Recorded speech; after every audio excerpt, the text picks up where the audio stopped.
So, Sandra, share with me your impressions of Woody Hambrecht and the Grist Vineyard. Oh, I love visiting the Grist Vineyard. It's kind of a trek out there in the middle of nowhere. Yeah, no kidding. Yeah. It's just after you're pretty sure you're lost, there it is. Just keep going. Just keep going. Now it's like embedded in my head. When you think you're there, just keep going. Yeah. No, it's a beautiful, beautiful vineyard. Right out at the end of Dry Creek Road. Yeah, it's way up on the mountain, so it was such a beautiful vineyard. Every time we've gone up there, Woody has just been very hospitable, inviting us in. You know, walking around with the dogs, showing us all the parts of the vineyard. Yeah, he's a real man of the earth, isn't he? Yeah. Yeah. He's really, really into organic viticulture, and he knows his way around the soils and all those little blocks. The vineyard seemed to be very well manicured and pretty organized from just walking around, which is great.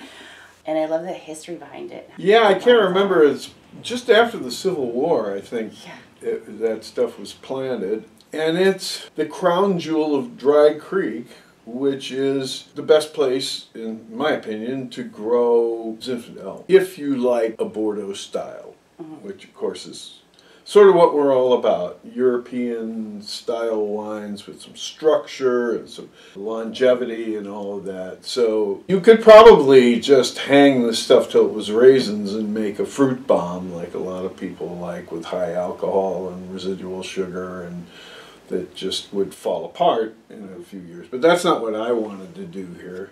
I mean, the thing about Zinfandel is that it doesn't ripen very evenly in most places. And so you get green berries and raisins on the same cluster, and you end up with these really gritty, grainy tannins. You know, honestly, I never even noticed this until I started studying with Ripens, who was the director of faculty of enology at the University of Bordeaux. And he came over, and I wanted to show him some of our Zinfandels. I thought he'd be really excited because they're so full of fruit. And I pulled out my 1980 Edmeades Duprat Zinfandel, which I just thought was God.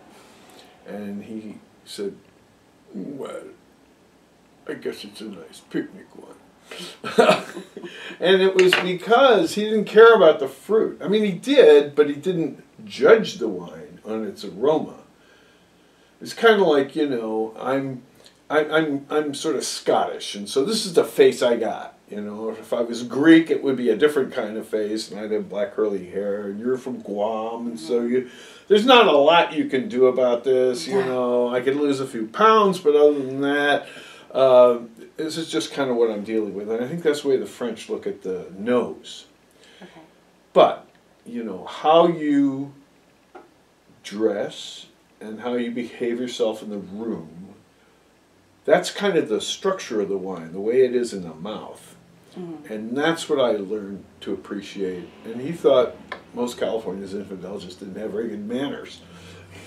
You know? And so ever since then, I've strived to try to make a classic, well, I wouldn't say Bordelaise, because it still has a lot of fruit, but maybe something like a Super Tuscan. With which, of course, they learned everything I know from Bordeaux, too. And that's what I tried to do here. So this is 2019. You can kind of get hints from just even being this far away from the glass. It's awfully pretty. It is awfully pretty. Kind of medium dark, nice ruby edge. Very healthy. A lot of Zinfandels will be brown on the edge because of the raisining. I don't like to do that. You definitely get the cherries on the nose, but there's something, I don't want to say sweeter there. It's like a pomegranate. Yeah, or maybe plum. Yeah. Not a lot of oak. Not a lot of black pepper or anything like that. It's just really rich, round, luscious fruit. And I wouldn't call it fruit forward. I'd call it fruit centered. It's not trying to knock your socks off. No. It's more trying to seduce you and pull you down into the glass. Now, what do you get when you put it in your mouth? Get a little more cherry than plum. Well, that same fruit is there, but it's not strong tannins. The first thing that strikes me is the palate energy, and that's not acidity. That's minerality from his organic practices. You know, so the mouth is very vibrant. Some people would call it acidity, and I don't know. Maybe everybody doesn't want their Zinfandel to be that way. Maybe they want it to be just soft and round and generous, and this one is a little more upright. But yeah, I think see the tannin structure here, there's no graininess at all. It's just nice and round and supple. I'm wondering how it will alter by the end of the day or even tomorrow morning. Well, I'm wondering kind of like I'm wondering what it'll be like when you're old. Wines like this, like the 68 Deaver Vineyard and the 72 Clos du Val, didn't have a lot of alcohol, and they were like this, and they aged kind of like Rieslings. It's interesting.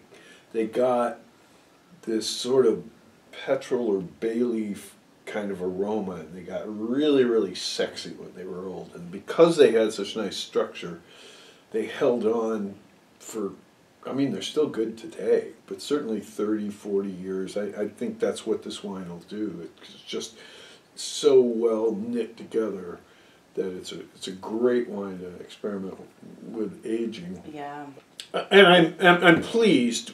When we first bottled this, it was a little tight, and now it's kind of relaxed into itself, and it's coming forward with the fruit. So I guess I should mention that I invented this black bean pasta with a pancetta shiitake gorgonzola sauce to go with it. That's on the Gracious Living channel. Oh, Gracious Living in the Time of Corona.